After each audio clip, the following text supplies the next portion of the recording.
Тал түс, шалқар түске ойысып, 2 тәуліктен бері төбеден төңкеріле қараған күннің шуағына масайраған тау табиғаты таңғажайып қуанышпен жарқырай жайнап, қуана құлпырып тұр еді.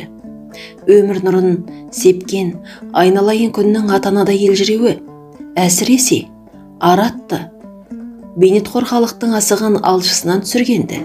Серейіп қатып қалғанша, қанаты талмай, мәңгілік тынымсыздықпен болар аралар, мұқым қатын су өңірін құлақ тұндыра ызыңға бөлеп, жиын терін шаруашылығының көп дауысты хорын шырқап, әр гүлдің басына тұмсық тығып, батпан құйрық байлықты ұясына тасып тауыса алмай жүр.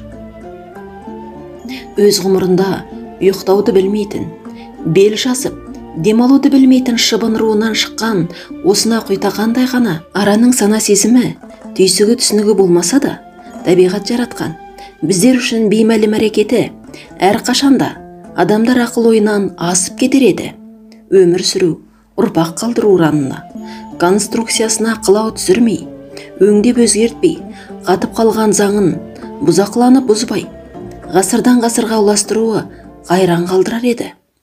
Ата-бабасынан бермен қимыл әрекет, ой сана, салт дәстүрін бір жұп жалғыз арнаға түсіріп алған аралар мемлекетінен адамдардың үйренері ұлан ғайыр еді. Бірақ болмыстың ең бір естіде естияр өкілі екі аяқтылар сүйегіне сіңіп қалған менмендігіне басып, өлгөнеге тәлім тәрбие алғанды қойып, ара жазғандардың аузындағысын жырып жереді. Тірнектеп жинаған шырынды шыр қалдырмай, өздерінің қажетіне жаратып, ал ол араға қант беріп, қан қақсататын. Ал қант жеген бейшаралардың тұқымы барған сайын кетеуге де азып тозып барады. Ең ғажабы, араның араны еңбексіз табылған табысқа ашылған соң, бұрынғыдай емес, еріншек тартып, үй айналасындағы қоқыстан қоректенуге үйреніп алар еді. Қазақтың қолдан жемжеген құс алысқа ұшпайды деуінде терең пәлсапа жатыр-ау. Өздері берген қантты өздеріне қайтадан саңғытып беріп, бал емес, әп-сәтте қоймалжың тартып, көпке бармай, беріш болып, қатып қалар езілген қант жеген кісілерге миығынан күліп қарар еді. Әлемдегі әрі ақылды, әрі аңқау адамзаттың жан жануар құрт құмырсқаға жасаған аярлығы күндердің күні болғанда қайта айналып, өздерін табарын парықтамайтын және жер жаһандағы барлық тіршілік иелерінің ішінде тек адамзат қана алданып отырған пайымдаған емес. Сондықтан да ара жасаған қоғамдық өмірдің деңгейіне жету үшін адам баласының алдында әлі де тым ұзақ жол жатыр деп баға берген Матерниктің сөзіне иланбасқа шарасы жоқ. Қатын суы айлағына орналасқан еріктің омартасына да аралар мемлекеті өздерінің антикалық заңымен ғұмыр кешуде. Мемлекеттің ішкі құрылысына, еңбек бөлісіне өзгеріс кірмеген, тек ұяның сыртқы түрі ғана цивилизацияланған. Демек, бұрынғыдай шіріген ағаштың ішіне мекендемей, тақтайдан қиып жасаған ұя үйшіктерде орналасқан. Сол ұя үйшіктің танадай ғана тесік арқылы сыртқы дүниемен байланыс жасайды. Баяғыдан бергі қоғамдық құрылыстың интуициялық ерекшелері сол қалпында қалса да, жалпы ара психологиясындағы ерекшеліктердің ептеп өзгере бастаған аңғаруға болушы еді. Айталық, анау таудың арғы бетіндегі Захар бағымындағы аралардан көрі, еріктің аралары 2 жылдан бері жалқау тартқан секілді. Бұрынғыдай кең өрісіздеп, алысқа самғамай, көбінесе үй маңайын айналсоқтап, бет ашық қалған тамақ, көзге шалынар даяр тәттілерді торуылдайтын әдет тапты. Кеше осындай оңайға әуес араның бірі дастархан үстіндегі балға малтығып қалғанына куә болғанбыз. Осына үйгішік қылық көлденен көзге байқалмағанмен, тәжірибелі омарташыға ой салмай қоя алмас. Бірақ тек қана сан қуған, көлем көздеген ерік өз омартасындағы қанаттылардың тектілі, еңбекқорлығы жоғалып, қабілет мүмкіндіктері күн өткен сайын кеміп бара жатқан бағамдайтын. Жалғыз ақ секундта, яғни қас қағымда қанатын 300 рет қағып үлгеретін қағылез жәндіктің қоғамдық болмысындағы алғышарт жұмыскерлік десек, осы бір ұлы қасиетінен айырудың аз-ақ алдында тұрмыз. Адамзат өз жаратылысында алғашқы қауымдық құрылыста дейінше бүгінгі ғылыми техникалық заман дағдан әлде қайда көп еңбек етіп, күш жұмсайтын. Тек кейін еңбекті жеңілдетеміз деген сылтаумен әртүрлі құрал жабдық, айла тәсілдер тауып, еңбекқорлық қабілетін жоғалта бастады. Тіпті ең қарапайым қажеттілік тамақ істеп ішудің өзін автоматтандырдық. Қазір біз неғұрлым тұяқ серпіп қимылдамай-ақ, шалқамыздан түсіп жатып, шалқар байлыққа кенелер. Құрал жасалған сайын жанымыз жарылқана түседі. Көршідегі әжейді шайға шақырып келші деп, өз балаңызды жұмсаңызшы, телефон соға салмаймысың деп, өзіңді жазғырар. Ал сол бала әжейдің үйіне бару жолында және әжейдің үйінде қаншама өз білмес тосын оқиғалармен танысар еді. Қазір біз қайнаған өмірді шай ішіп отырып ақ телевизордан көре аламыз. Тәңірім-ау, телевизорлық өмір емес қой. Жүргізушінің сөзін естіп, сен алмай, өзің барып араласып көзбен көргенге, құлағыңмен естігенге, денеңмен сезінгенге не жетер? Қазір-ақ біз жатып ішер жалқаулықтың бұрынғы соңды болып көрмеген жаңа дәуірін кешудеміз. Өзіміз ойлап тапқан жеңілдіктер бойкөздіктің бесігінде әлдилеген сайын маужырап, бойымыз балқып, апиын ішіп алжасқандай дел сал, ұйқылы ояу халмеңдеп барады. Рас, миымыз жұмыс істейді. Біліміміз мұхиттай, бірақ бүкіл ағзамыз қимылсыз, қозғалыссыз, тұйық су секілді борсып, бірте-бірте өле бастамағанына кім кепіл? Біз таңертең ерте тұрып, қайшыласқа машинамен жағаласа, тыртыңдап жүгірер бірер шақырымдық ит бүлкегіміз арқылы адамзат деген алыптың тау қопарып, тас бұзар алапат күшін сақтап қала аламыз ба? Жоқ. Адамзатты жұмаққа жеткізер ақыл ой ғана емес, төрт аяқтап хайуандармен бірге жайылып жүрген жерінен алып шығып, сананың сандал көгіне мінгізген қара күші де. Неге біз қол еңбегінен қашқанда, сол қол еңбегі мұқым еңбек атаулының анасы екенін ұмытып, күрекпен кетпенді, балтамен балғаны музейге қоюға асығамыз? Бәлкім, қой үстінде бозторғай жұмыртқалаған тыныш өмір, бейбіт ғұмырдың бойтұмары сол қарапайым еңбек құралдары шығар. Еңсеңде ezер еңбек ләззатын, қол аяғың салдырап шаршап келіп, етігіңді шешуге де шаман келмей ұйықтаудан рахат не бар бұл жалғанда? Бәлкім, адам факторы ең бір әлсіреген, техникаға иек сүйеп, еріншек тартқан. Бәлкім, дәл қазіргі асқан ақылдылық пен миымызды шағып жасаған адам баласын жаппай қыратын қару жарақты ертерек ойлап тапқанда, жер бетіндегі тіршілік атаулы сахарға айналып кетер ме еді? Бәлкім, миллиардтаған жылдар бойы гармониялық шыншыр тізбегін сақтап, бір-бірімен селбескен табиғат еміздің көлденеңнен қосылған артық бөлшегіндей, адам сол біте қайнасқан тізбекті бұтырлатып үзуге жасар әрекетін тоқтату әлі де кеш емес шығар. Аралар қоғамының манифесінде әркімнің қабілетіне қарай, әркімнің еңбегіне қарай, еңбек етпеген ішіп жемейді деген тарау жоқты. Олар жұмыс істемеген ұяластарының белінен екке бөліп тастайды.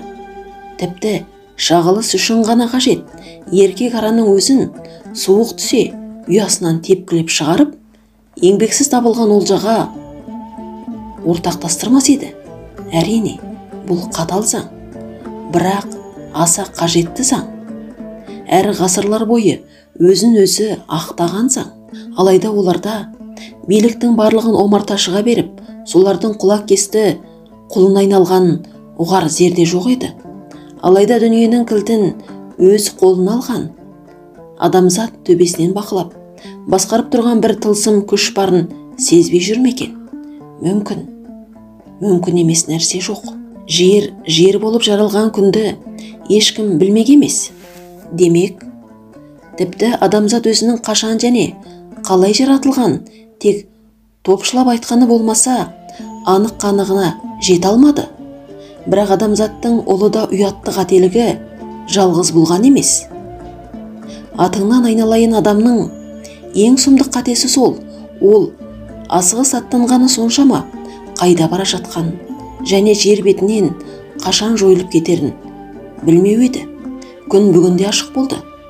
Қанаттары қайырылып, тіршіліктен айырылғанша мәңгілік қозғалсын толастатпайтын аралар ғарасат майданын кешуде.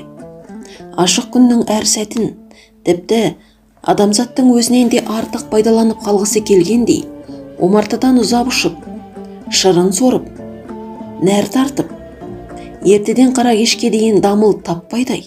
Әсіресе осы өңірге 2 жылдан бері қоныстанған қауіпті будан, яғни ғылыми тілде жауыз ара деп аталар, араның жаңа тұқымы алапат еңбекқор еді. Жұмысын жергілікті шыбындардан гөрі тым ерте бастайды да, күн батқан соңда 2 сағат нәр таситын.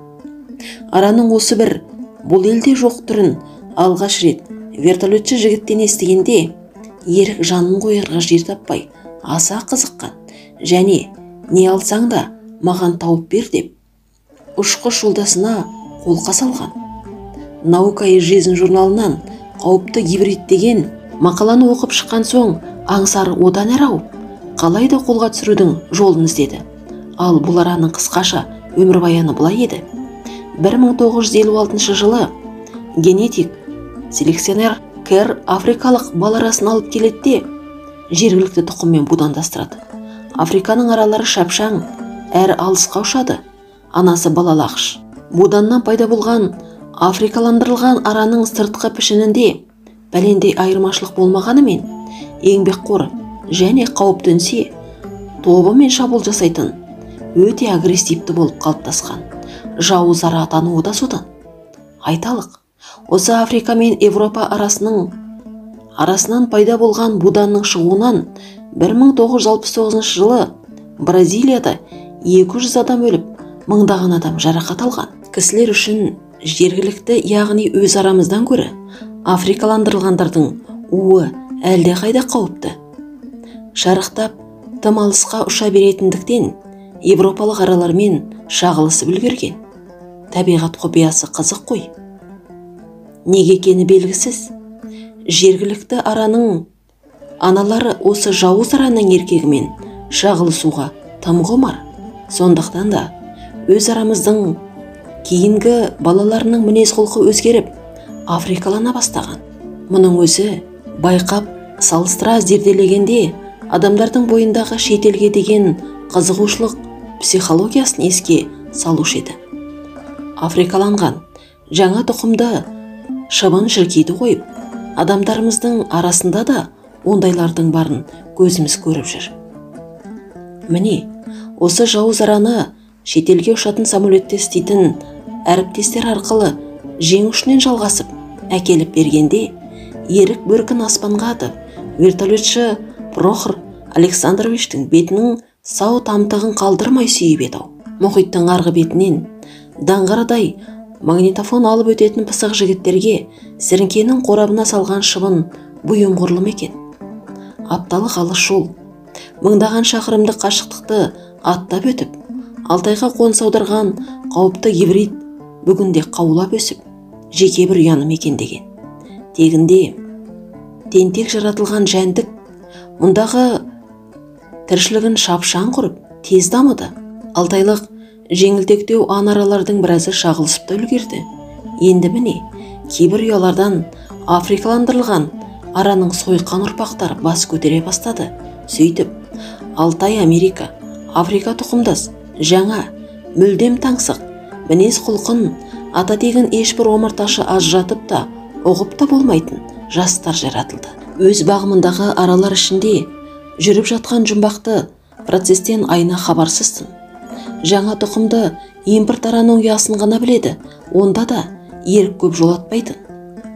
Балын өзі ғана ағызып алатын, Тіпті осы бір шетелдік шыбынмен көп әуестенуге зауқы соқпайтын. Күн бата өз аралары жым-жырт жатып қалғанда қас қарайғанша зу-зу ұшып, тыным таппайтын мазастығына қайран қалар еді. Осы бір жайды енесін айтқанда Нұрке кемпір жат жұрттық ешқашанда жарытқанда жерсінген емес. Бүгін балым берсе, ертең уын ұсынады, түбі тыныш болғай деп ауыр күрсініп еді. Түстен кейін қолы қалды еткенде қаз-қатар орналасқан ұяларды қарап, кейбірінің қақпағын ашып, балдың қорын тексеріп келе жатқан айна жауыз араның үйінен айналып өтті. Сырттай қарағанда ешбір бөтендігі жоқ. Будандар да көздей тесіктен бірі кіріп, бірі шығып, дамыл таппай жүр. Моп-момақан. Бірақ өз-өзіңнен сескенесің. Алтай тауының аюы мен қасқырынан шайлықпаған келіншек анау арпалысқан бөтендерден арасында да жүрексінер еді. Арадай анталап, шағып алар деген қауіптен туған жүрексіну емес. Басқа өзі де байыбына барып, бағамына жетпеген беймәлім қорқыныш меңдей беретін. Бәлкім, бұл шыбын мен шыбын жан арасындағы ешкімге білінбегендіктен де жаныңды жегідей жетін мәңгілік шайқас шығарау. 2-3 күннен бері үйген шөмеленің саны көбейіп, алыстан қарағанда тау арасына орналасқан ағаш үйді қаумалап қоршаған шөп қос секілді, немесе анасын жағаттаған қаздың балапандарына ұқсастығынан ба көзге көркем көріністенеді. Ендігі жұмыс осы шүпірлеген балапан шөмелелерді ат пен қораға тасымалдап маялап үйу болатын. Оны да жалпайтпай, су өтіп шіріместей ғып, үшкірлеп төбесін шығара, нығыздап таптап жинау керек. Оған жалғыз айнаның шамасы жетпейтін еді. Шабылған жердің дестесін түгелдей жинап, біткен келіншектің көңілінде алаң бар. Жылда, ары дегенде 1,5 тәуліктен аспай қайтып оралатын еріктің қас қылғанда дәл күн ашықта осыншалықты кешігуі ептеп елеңдеткенде, әрі қалып бара жатқан шаруаның қамы қинап, қарадай қамыққан, суыртпақ жолға қарай көз талдырған. Егер ерік ертеңде кешіксе, кері биеге қамыт салып амал жоқ, жалғыз өзі тасуға бел буғанды. Түс ауа жұмыссыз қалғандай, омартаның ішін аралап, ұсақ түйек істің басын қайырып жүргені де содан еді. Биенің сауымы келіп, ағаш көбіні білегіне іліп тұрып та, орманның ішінен суыртпақталар жалғыз аяқ сүрлеуге қарағыштадай. Бұл оймен жонды жалғап жатар. Соқпақтың кісі аяғы шөп таптамағандықтан қайта шалғын басып қалар. Нобайы тек Тихой өзенінен өтер өткел тұсы ғана ақтаңдақтанып анық көрінетін. Қалың жынысты орманның ішінен қылт етіп шыққан жолаушы лық етіп, осы өткелге түскенде ғана анық ажары танылып, омарта орналасқан жазанға лекте аяңдап шыға келетін. Енді міне, сол өткел 3-ші күн жым-жырт жатыр. Осы жым-жырттық еді айнаның жанын жалғыздықтың аралына апарып тастайтын, содан соң қылбырау салғандай қинайтын, жазықсыз жапа шектіретін. Дені сау, 4 құбыласы тең. Пенде шіркін үшін бұдан артық азап бар ма? Бұдан артық тозақ бар ма? Тәңірім, жоқ еді. Аурудың ең асқынған түрі де осы. Жалғыздық атты жалмауыз. Айна дәл бүгінгідей көңіл азынап, жалғызсырап та, санамен сарғайып, сансырап та көрген жоқ. Неге екенін білмейді. Биелерді сауып болған соң алғаш рет өз үйіне өзі кіргісі келмей, жоқтан өзгені сылтауратып, сыртта жүріп алды. Ертеңді қаракеш ермегетер енесінің әңгімесі де жалықтырғандай ма? Жоқ, ол ондай күнәл ойға барған жоқ. Тіпті әншейін жалғыздықтан жерінген сайын, оңаша күйді аңсайтын дел сал халдың илеуіне көніп, ырқына бағынуы шығар. Тағы да қатын суының жағасындағы өзінің меншікті мекеніне барды. Ендігі қалған дәтке қуат, жанға суат осы арқыраған аса өзен ғана. Берекесі жоқ, бейберекет дүниеде бір нәрседен зәрезап болмаса, осы қатын су аталар өзен еді. кейде өз көңіліне, өз өміріне ұқсастық тауып, не себептен қатын су аталуы тарихын білгісі келетін. Ал өзен тарихын Нұркеген бірде, еркін де білмейді. Бәлкім, мен секілді жалғыздықтан жаны жанған әйел, өрт болып лаулаған жалынын басар шипа іздеп, суға секіріп, ағып өлген шығар. Оқыстан туған осы ойына өзі қуанып қалды. Қуанып қалғаны бар болсын, іле-шала, мен де секіріп кетсем қайтеді, деген азғырынды ой және ектеген. Алдымен жай әуестік үшін ғана болып басталып еді. Санасынан тіпті қуаласа шықпайтындай, жабысқаны соншалық, жүрегі өрекпіп, өзен жағасына бірте-бірте тым жақындап қалғанын байқамады. Бетін судың салқын лебі шарпығанда ғана есін жинағандай сескене шегініп кеткен. Өзен мың жылғы қалпында өгіздей өкіріп, толқыннан толқын балалап, бар даусымен бастырмалады ән шырқайды. Өзіне қадала қараған қаршадай келіншекті тылсым күшпен қойнына тартып, қақшып алып, қақпақылдата жөнелмек. Әлгі бір сайтандай сап ете түскен, әзәзіл ойдан құтқарған ту сыртынан көмбірлей кісінеген жылқының үні болды. Артына жалт қарағанда Тихойдың өткелінен салып ұрып өте берген ерікті көрді де, Тәңірім-ай, келдің бе деп, екі бетін алақанымен басқан күйі шөге түсіп, еңіреп жылап жіберген.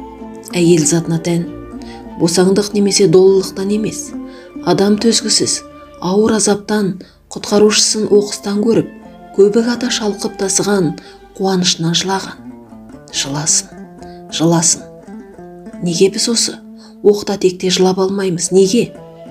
Ерік көкбестісін лекілдете аяңдап, аяулы жарының қасына келді. Айна белі кеткендей, отырған орнынан тұра алмады. Ой, саған не көрінді? Деген ерінің сөзін естімеген секілді. Қос жанарынан сорғалаған жас, жүзін жуып, мең-зең отыр. Шошына аттан секіріп түсіп, қолтығынан демегенде ғана, айна мойнына асылып, бетін күйеуінің тер сасыған кең кеудесіне басып, өксіп еңіреген. Не болды, Айнаш? Күн иісі аңқаған қолаң шашынан иіскеп, арқасынан сипап өзіне тартты. Амансыңдар ма? Аманбыз деп, өксігін басалмаған Айна. Тәтеме бір нәрсе болып қалған екен деп, апырай, мұндайың жоқ еді, не көрінді? Қой, жаман ырым бастама. Қойдым деп, келіншегі көзінің жасын балаша алақанымен сүрткілеп, мұрнын тартып, мұншалықты кешікпеуші едің. Екеуі көкбесіні жетекке алып, үйге қарай қатарласа аяңдай бергенде, ау ағайын, мен қалай өтем судан деп, барқыраған дауыс оқыс тоқтатты. Тихойдың аржақ жегінде делдейіп тұрған самтыр кісіні көргенде, Айна шошына таң қалып, мұнысы кім? Деп еріктің бетіне қарады. Жолдасым ғой деп самарқау шықты. Әй қара бура, кіндігіңнен де келмейді, кешіп өт деп айғайлады. Шалбарымды қайтем ойбай, су боп қалады ғой. Суланбай жүрген шалбарма ештең етпес, шешіп қолың ұстап ал, ұялатын нең қалған еді. Көлік апарайық деген әйелінің сөзін тыңдаған да жоқ. Қыпша белінен құшақтаған қалпы үйге қарай икемдей ертіп кеткен. Таған да қырсақты білем, бергі бетке өтетін ниет білдірмей, өзеннің жағасына жайғасып тұрып, жантайып жатып қалды. Орманның арасынан аламойнақ шықты, арсалаңдап. Барша тышқан қуамын деп жүріп, есінің келген кейін байқап қалғанына кешірім тілегендей, құйрығын бұлғаңдатып, еріктің кеудесіне шапшыды. Иттің алдыңғы екі аяғынан ұстап алған ерік, жас балаша, тәй-тәй бастырып, жетелеп барды да, құлағының түбінен қасып, арқасынан сипап қоя берді. Арғы жағалауда қалған бөтен кісінің есін енді сезген исшіл аламойнақ, ендігі мезетте солай қарай үрем тұлғанды. Үйбай-ау, ұстайық деп оқталған Айнаны ерік тоқтатты. Ой, ол сүмелек ит қаппайды екен. Абалап жүгірген аламойнақ Тихойдың жағасына зымырап жеткенімен, су кешіп өте шығуға жасқанды ма, әлде тағанның табиғи мысы басты ма, шоқайып отырып қалған. Таған жатқан орнынан қозғалған жоқ, жан тапсырғандай қимылсыз. Жалғыз ұлы есіктен еңсерле кіріп келгенде, сал болып жатқан шешесі құшағын аша ұмсынып, құлыным-ау, есен сау келдің бе деп, аналық абзалдықпен аңырап еді. Айшылық алыс жолдан оралғандай-ақ, Ерігін бауырына басып, екі бетінен кезек шөпілдете сүйді. Осыншалық мол мейірім күтпеді ме, ерігін қайыстана күліп жіберген. Ауғанға барып келгенде-ақ қарсы алдыңдар-ау. Енді қайтейік? Бір үйдегі бір азаматтан айдың күннің аманында айырылып қалсақ. Ел аман, жұрт тыныш па екен әйтеуір. Еліңіз орнында, ештеңе ете қояр түрі жоқ. Желді есіп желпініп отыр. Бір 90-ға бөлінген арақты бір айды ішіп таусып, жоспарын асыр орындапты. Апыр-ай, баяғыдан сондай еді, деді Нұрке кемпір басын шайқап. Ауылда арақ таусылмайынша бірде-біреу шошаң етіп жұмысқа шықпайтын. Радиодан арақ сатылмайды, енді ішпейміз деп күнде қақсайды.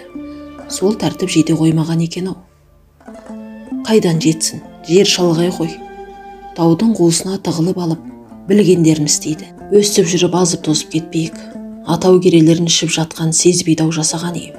Ол күнде де алыс емес тәте, деп екшілау пікір білдірді ерік.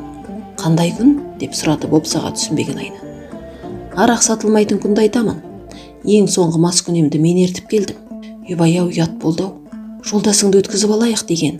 Айна орнынан тұра беріп еді. Оның білегінен басып қайта отырғызған ерік. Өзі-ақ өтеді. Омыраудан келмейтін суға ағып өлер деймісің? Қайта таза су кір қоңын шайып, иіс қоңысын кетіреді. Ол кім тағы? Ол менің бір оқыған досым тәте, сіз білесіз. Біздің елдікі. Көкеннің ұлы Таған Мақажанов. Нұрке басын оқыс көтеріп алды. Тәңірім-ау, не айтып отырсың? Өзіміздің Мақаңның алталаш таузына қаратқан Мақажан ақынның немересі ме? Көкен жарықтықтың ұлы ма? Апыр-ай, шешесі марқұм болғаннан бері бетін көрген жоқ едім. Ол қайдан жүр бұл үйтелген жерде? Жеткізіңдер. Кемпірдің даусы шаңқ етіп қатты шыққан соншалық Айна селк ете түсіп, от-оттап су ішіп отырған жеріңізге үйтелген деп тіл тигізбеңіз тәте, деді ерік, шешесінің ашуына арзымайтын нәрсеге дірілдеп қалшылдап кеткенін жақтырмай. Бар жазығым астына жіберіп өлейін деп жатқан жерінен жетелеп келгенім болса, онда кері қайтарайын. Бет жүзін көрейінші өзінің, текті тұқымның тұяғы ғой. Ендеше көрімдігіңізді дайындаңыз деп, ерік қамдана бергенде, ашық тұрған есіктен пұшпақ-пұшпағынан су сорғалаған Тағанның сұлбасы көрінді. Аяғы тайып сүрініп жығылды ма? Әлде өзенге әдейі өзі шомылып алды ма? Әйтеуір суды ішқандай үсті басы сөңгілескен, киімін де сықпаған қалпында ербейіп тұр. Ей қара бура, кел мұнда, тәдем шақырады. Асылдың сынық едің ғой. Нұр дидарыңды жарқыратшы, деді ерік саңқылдай. Кел шырағым, кел деп. Бәйек болды кемпір. Аяғын түсіп қойғандай, бірі басып, екі басып, жыбырлай жылжыған азаматтың ажары Айнаға ұнаған жоқ. Қайдан ғана қазып тауып алды екен дегендей, еріне ренжи қарады. Табалдырықтың ар жағынан амансыз ба апа деп Таған тұрған орнынан қозғалмай. Еркек адам есіктен еңселі кірер болар. Ұриттей жан-жағыңа жалтақтап жанарыңды түсірме ұлым. Ерді кебенегішінен таны деген, ханның сарайына кірсең де, қадіріңді қашырмай, кеудеңді жоғары ұста. Төсек үстінде отырған, орыс кемпірде мұндай торғындай судыраған қазақшаны күтпеді білем. Жанарының жапсары жыпылықтаған Таған, әлі де болса, үйге кіруге жүрексінгендей. Төрге шығатын түр жоқ шеше. Әкең жарықтық, жұрттың бермесін тартып алар аусар еді, тартпаған екенсің. Кірсеңші кергімей, деп ерік күрете түсті. Таған адымын санаған қалпын бұзбай тақалды да, жарасы жарылып кетердей сақтықпен, табалдырықпен аттады. Босаға тұстағы ағаш орындықты соқыр адамдай сипалап жүріп тауып алды да отыра кетті. Еріне еріп келген қонақтың осыншалық ынжықтығы Айнаның жүйкесін тоздырды ма, самаурынды көтеріп шыға жөнелді. Айқара ашық есіктен басын қылтыңдатып сығалаған аламойнақ қазан ошақ жаққа шай қамымен беттеген Айнаның соңынан еркелей еріп кетті. Қарағым, үстіңдегі киіміңді сығып кептіріп қой, деді Тағанның ұнжырғасы түскен ұсқынына жаны аши қараған Нұрке кемпір. Жол соғып шаршаған шығарсың. Ес ақылыңды жиып, деміңді ал. ыстық шай іш. Ерікжан, осында ит жемей жатқан көдедей көп киіміңнің бірін бер, мына жігітке ауыстырып кие тұрсын. Айна қайтайын тауып берсін. Рахмет шеше, күн көзіне әрі-бері қыздырынсам дегідіп қалар. Сүйретіле орнынан тұрды. Тұрғанымен бір нәрсесін ұмытқандай қипақтап Ерікке жаутаңдап қарай берді. Ол байқамағансыды, тіпті болмаған соң. Әй қара бауыр, жүр далаға, әңгіме бар деді. Тамағың жыбырлап тұрау деп. Тағанды қолтықтай сыртқа шыққан Ерік көкбесінің арқасындағы жүк әлі алынбаған есіне түсіп солай қарай беттеген. Кіші бесіннен құлдаған күн қатын бесінге ойысқан екен. Айналаны қаумалаған қалың самырсынның қыл үшінде ілініп қалғандай қазандыққа от жағып шайғанмен жүрген Айна қанжығаны шешіп тері қоржынды түсіріп тұрған күйеуіне әйелдік әуестікпен не әкелдің деп жақындаған жоқ. Кәперсіз өз ісімен болды. Кенезесі кепкен таған ғана жарамсақтана көмектескен еді. Ерік ары тұршы аяқ қоралмай деп зекіп тастады. Қойдым Батыреке, қойдым деген таған шегіншектеп барды да томарға шалынып шалқасынан түсті. Ойда жоқта пайда болған қонақтың мынау сықпыты, осыншалық қорлықты тірлігі ойлантып еді келіншекті. Өзін бір жерде, бір кезде көрген секілді. Таныс бейтаныс жүзі әбден титықтап, тозаңы шыға тозғанан бекен анық ажарына ажырату қиын. Ерікті еріккен шығар, несін ертіп келді екен?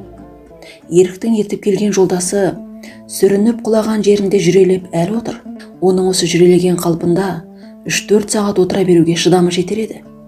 Шыдамы жетер себебі сауықтырғыш лагерінде жүргенде осылай жүрелеген қалпы күні бойы темекі тартып, қақырынып түкірініп отыра беруге үйренгенді.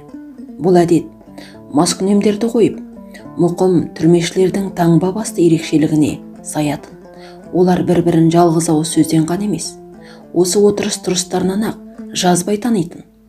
Өңешін ашқылтым сумен шаймаса, булықтырып қыса жөнелер көк жөтел, тамам әріптестері секілді тағанда да бартын. Аттың ерін алып, алақанымен шапаттап, ішпегін қаспақтанған арқасына қайта жауып, ыбылжыған Еріктің масқара саспастығы жынын келтіріп, шыдамы таусылған таған қылғынып өлердей күркілдеген жөтелін бастадай. Бөтен дыбыстан құлаққашты болып қалған Айна шошына қарады. Алалам ойнақ болса, жатқан жерінен секіріп тұрып, шәу ете қалды. Өлтірмесең өңешімді жібіт деді. Жөтелдің арасынан саңылау тауып, тілге келген таған.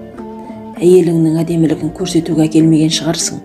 Береріңді берді жиек арбаңа. Апырай, тілінің ащысын мына кісінің деп ойлады Айна.